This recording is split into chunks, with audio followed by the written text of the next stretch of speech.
1세대 1주택 비과세 규정은 첫째, 절대 전화 상담하시면 안 돼요.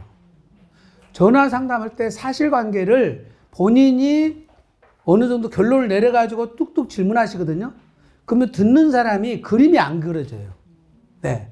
첫째, 그림이 안 그려져요. 이거는 복잡한 가지치기가 있어서 질문을 다 체크리스트 갖고 체크를 해도 될까 말까 하는데, 예. 내가 집에 한 채거든요. 산 지가 보유가 3년이 넘었거든요. 내가 살기도 3년 살았거든요. 이런 식으로 얘기를 해버리면 다 내가 듣는 것이 1세대 1주택이구나. 선입감에 의해서 답변이 들어가 버려요. 그래서 세무사님도 에러를 내기 때문에 제가 우리 후배 세무사님들한테 절대 전화 상담을 못하게 합니다. 예.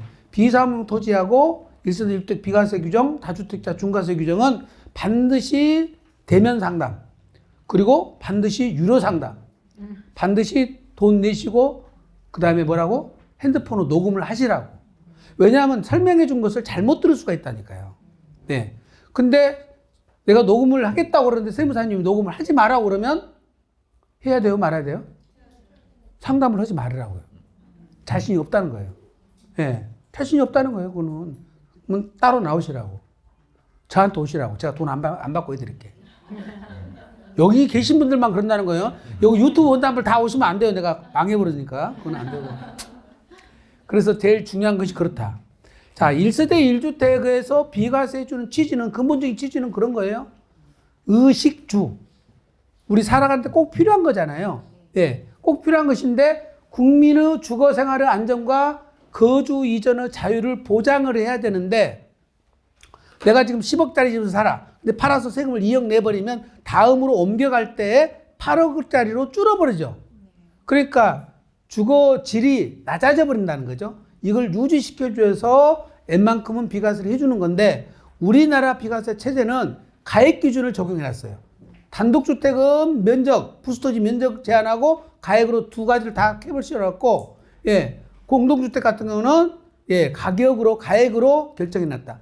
자, 일본이나 미국 같은 경우는 소득 금액 기준으로 해줘요. 소득 공개 방식이에요. 근데 소득 공개 방식이 훨씬 더 예, 합리적이에요. 왜? 200억짜리 파시는 분이 내가 80% 장독 공개를 받아버려요. 그럼 어떻게 돼? 20%만 과세되니까 40억밖에 과세가 안 돼버리죠. 예. 그리고 그 다음 또 그 비과세가 또 돼버리니까 세금 내는 금액이 얼마 안 되는 거예요. 네. 근데 한번 보세요. 3억 양도차익이 세계 3억, 세 채인데 전법에 9억 났어. 근데 3억만 비과세 받고 6억은 세금 내야 되잖아요, 이 사람들은. 소득공개 방식이 더 맞고, 미국 같은 경우는 예, 주된 거주주택만 비과세를 해줘요. 무슨 얘기냐? 내가 살고 있는, 내가 주된 거주주택으로 지정된 주택을 비과세 해주는 거예요. 나머지는 100채가 있어도 다 세금 내는 거예요.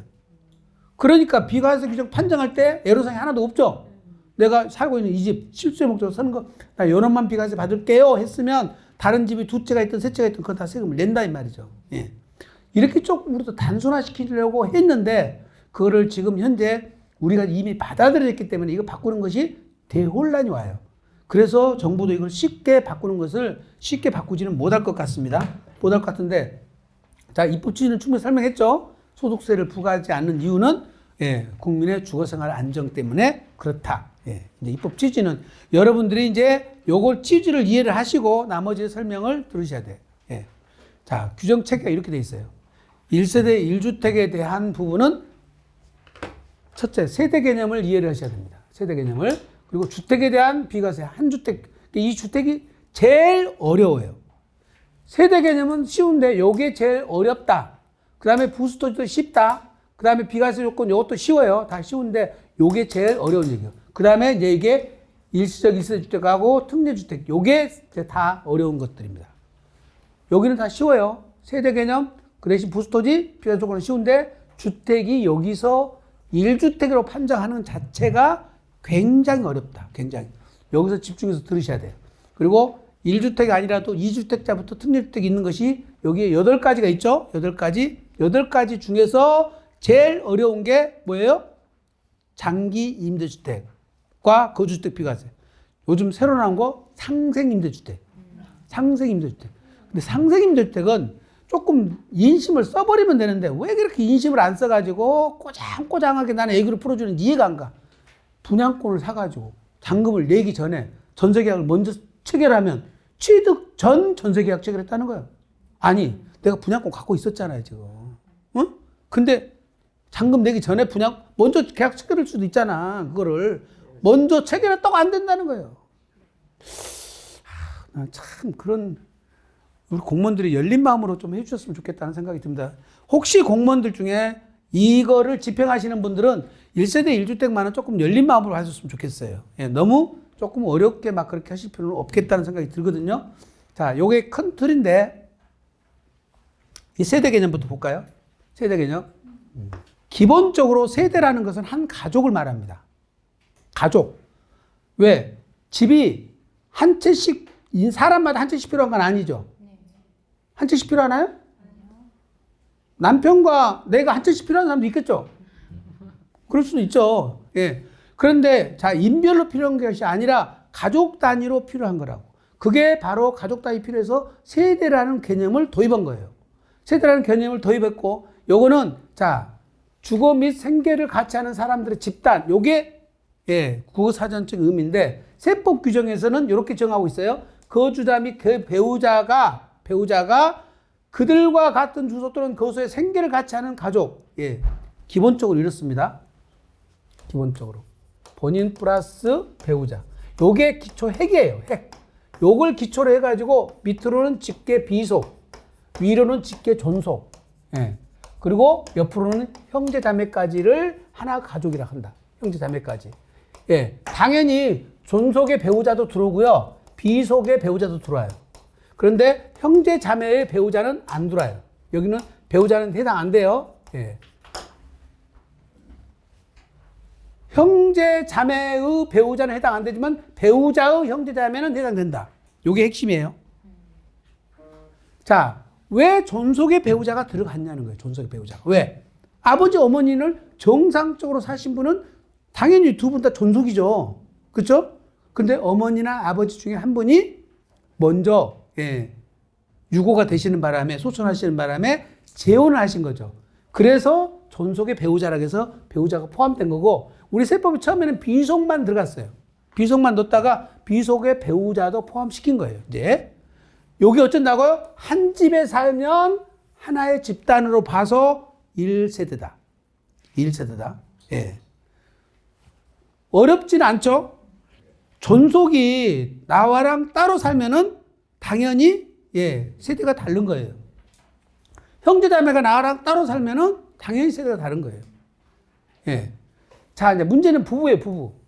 부부는 여기서 뭐라고 써? 법률상 이혼을 하였으나 생계를 같이 하는 사실상 이혼한 것으로 보기 어려운 관계. 이혼을 했으면 따로따로 살고 필요할 때는 딴 데 가서 만나더라도 눈에 안 띄게 해서라는 거죠. 근데 왜 한 집에 살면서 살았냐 이 말이죠. 그러니까 이건 위장이혼했으면 어쩐다? 부부로 보겠다. 부부로 보겠다.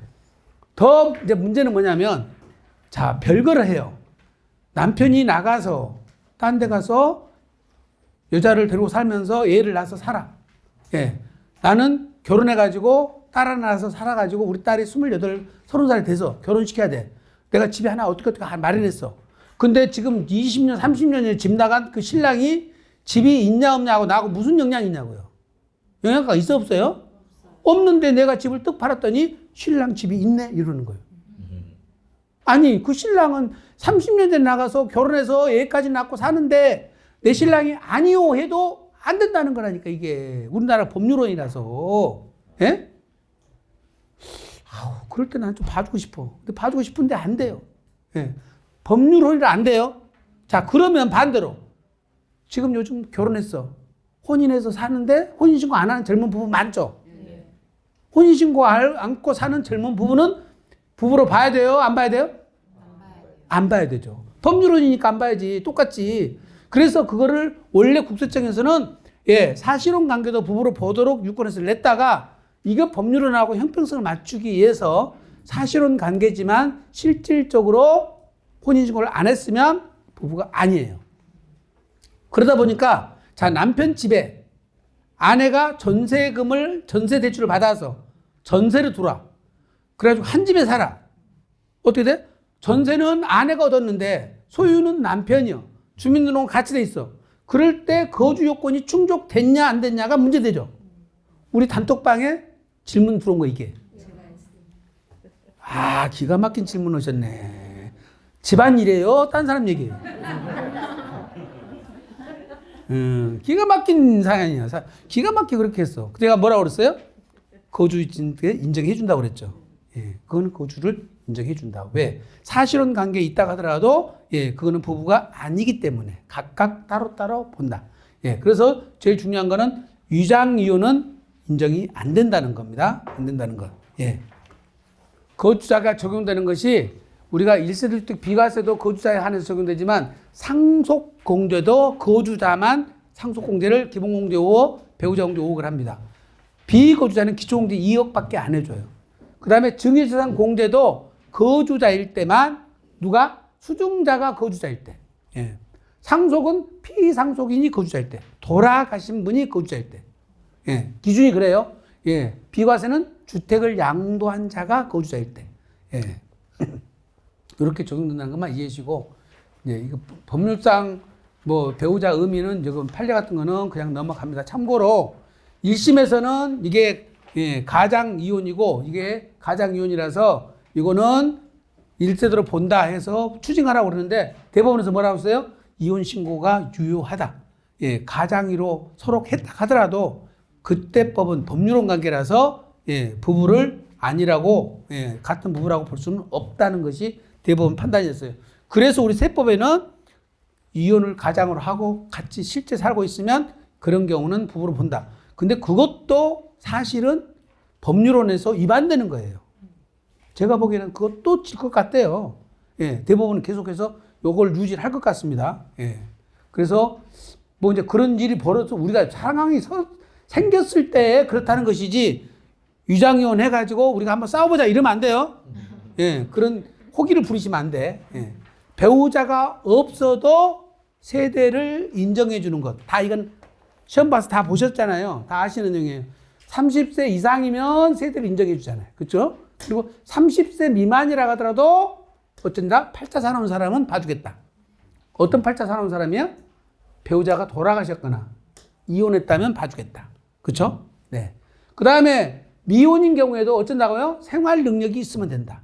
생활 능력을 뭘로 본다고요? 1인 가구 89만 천 원. 약 90만 원 정도를 벌면은 예, 어떤다고? 주택을 관리 유지할 수 있는 능력으로 봐서 세대를 달리해 준 걸로 인정을 해 주겠다는 겁니다. 예. 여기는 1인 가족입니다. 1인 가족. 1인 가족이니까 소득 금액 기준에 적합하면 해 주겠다는 거죠. 네. 취약, 질병, 요양, 근무상 또는 사업상 형편으로 본래 주소 또는 거소를 일시 퇴거한 자를 가족에 당연히 포함합니다. 당연히 포함해요. 그 다음에 아까 말씀드린 대로 세대가 분리됐는데 세대 분리 요건이 되면 아들 세대 따로, 부모 세대 따로. 세대 분리 요건이 안 됐는데 대학교 다니는데 아들이 천안에 살아. 천안에 살면서 집을 또 하나 거기서 샀어. 그러면 그건 어떻게 돼? 아버지 세대랑 한 세대가 되니까 1세대 2주택이 돼버린다. 생계를 달리하더라도 인정이 안 되죠. 세대 분리 요건이 안 돼버리면 생계를 같이 한다는 의미가 뭐라고요? 일상생활에서 유무상통하여 동일한 자금에서 생활하는 단위. 네. 이렇게 보시면 돼요. 네 가지가 따로따로면 경제적 독립체. 네 가지가 혼재되어 있으면 공동체. 예. 자, 첫째, 소득. 소득이 중요합니다. 돈 벌어들인 것. 그 돈을 벌어들인 게 아버지는 연금으로 살고 있고 아들은 내가 급여 소득자예요. 급여. 아들이 급여 나와요. 아버지는 연금으로 살아요. 예. 두 번째, 소득이 중요한 거 소비가 중요해요. 이건 다 신용카드를 아들은 아들이 쓰고 아버지는 아버지 카드를 쓰는 거예요. 세 번째, 이제 지금 저축이 문제예요. 저축. 예, 아들은 아들 이름으로 저축을 하고 있고 아버지는 아버지 이름으로 저축을 하는 거예요. 각자 하는 거예요. 그 다음에 부채. 부채가 발생됐으면 아들이 이자를 내고 아버지는 아버지 거 이자가 내는 거예요. 이 네 가지를 구분해서 살고 있으면 이거는 생계를 달리한다고 볼 수가 있다는 거죠. 섞여버리면 안 되는 거예요. 섞여버리면. 예. 더 중요한 거는 이렇게 살면서 생활비를 본인들이 각자 부담하면, 예, 각자 부담하면 생계를 달리했다고 보는 겁니다. 특히 자매간이라든지 형제간이 그런 경우가 많아요. 예. 또 한 가지는 돌싱들이 그래. 딸들이 결혼했는데 애들 데리고 들어와서 친정어머니 집에 살아. 근데 본인이 직장 다니거나 사업을 하면서 내 소득이 있죠. 어머니는 어머니 소득 갖고 살고. 그래서 구분해서 살고 있는데 주민등록을 합쳐놔 버렸단 말이죠. 그런 경우는 봐줘야 맞잖아요, 사실은. 그렇죠? 언제든지 나가야 될 입장인데. 그리고 딸 집은 딸 집이고 어머니 집은 어머니 집이지 두 채라고 볼 수는 없잖아요. 그렇죠? 네. 그런 경우는 네. 따로따로 본다. 이거는 생계를 같이 하는 가족, 아까 거주하는 아들이 1주택을 보유하고 있는 경우 35세라고 그랬잖아요. 그러니까 세대분리 요건이 되잖아요. 그래서 세대분리 요건이 되니까 생계를 달리했으면 각각 본다 이 뜻이겠죠. 예. 그리고 생계를 가져오고 범위는 아까 거주자 및 그 배우자의 직계 존비속. 여기서 이제 문제가 되는 것이 본인 플러스 배우자가 있는데 여기 살고 계신 분이 장인 장모님 같이 모시고 있는 거예요. 장인 장모. 여기 장인 장모님도 한 채가 있고, 예, 나도 집이 한 채가 있어요. 이때 집이 몇 채냐 이 말이에요. 집이 몇 채예요? 예? 처갓집이 내 집이 아니에요.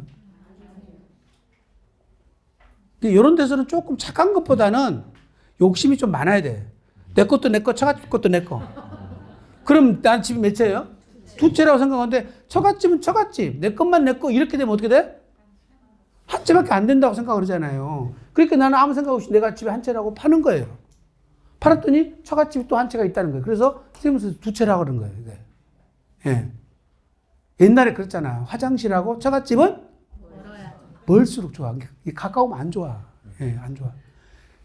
조심하세요. 장인장모 모시고 사신 분들 조심하세요. 장인장모가 주민등록상에 장인장모로 관계로 나온 것이 아니라 뭐로 나와요? 동거인으로 나와요. 동거인으로 나와요. 그러니까 여러분들 주민등록 띄우라 해서 봐가지고 동거인에 아무네 아니네 아니에요. 이 장인장모일 가능성이 높아요. 네. 그래서 예, 처갓집 모시고 사시는 분들을 제일 많이 문제된다. 그 대신 아까 예, 직계 존비속은 그 배우자를 포함하지만 형제 자매는 배우자는 안 들어간다고 그랬죠? 예, 안 들어갑니다. 양자의 경우는 예, 양쪽 다 걸린다. 양쪽 친부모, 양부모 다 걸려요. 네, 요거는 그냥 넘어갑니다. 별거하는 배우자의 일반과 생활하는 자요. 아들이 독립되지 못하면 별거됐더라도 예, 동일세대로 가버려요. 별거됐더라도 아버지와 어머니가 따로따로 살고 있는데 아들이 독립세대가 안 돼. 어머니하고 살고 있으면서 집에 한 채 있어. 그럼 어디로 간다? 부모 세대로 가버려. 근데 아들이 독립세대 요건을 충족을 했어. 그러면 어머니하고 살고 있으면서 아버지랑 별거하고 있으면 아버지 세대로 안 간다는 거죠. 이해되셨어요? 네. 당연하잖아. 고등학생인데 어머니랑 살고 있어. 근데 아버지랑 떨어져 살아. 그래도 아버지하고 어머니는 부부잖아요. 그럼 고등학생이 아들이 아버지 세대로 와본다는 거죠. 근데 아들이 35살 먹고 직장을 다녀. 어머니하고 살아도 아버지하고 기준을 따지면 어쩐다는 거예요? 독립세대를 유지하기 때문에 어머니하고 살아도 동일세대가 아니라는 거지. 네. 말이 어려운가요? 요 말이에요, 요 말. 예, 이 자녀가 예, 독립세대를 유지하면 아버지의 세대로 가지 않는다. 어머니는 아무리 따로따로 살아도 부부는 부부니까 동일세대가 돼버리죠. 그렇죠? 예. 여기서는 동일세대 되더라도 자녀도 여기도 동일세대로 가버리지만 독립세대를 유지 못하니까 이런 일이 벌어져요. 딱 뭐 고등학생인 자녀랑 같이 살았을 때, 예, 35세대는 아들이 직장 다니는데 어머니랑 살아. 그 대신 아버지 집과 내 집을 따질 때는 어쩐다? 독립세대이기 때문에 1세대 1주택 각각이다. 각각. 예. 법인격 없는 단체. 예, 요거는 원래 예, 자연인만 해당되기 때문에 종중 같은 경우에는 종중 소유 주택, 교회 소유 주택은 비과세를 안 해줍니다. 그래서 못 받는다.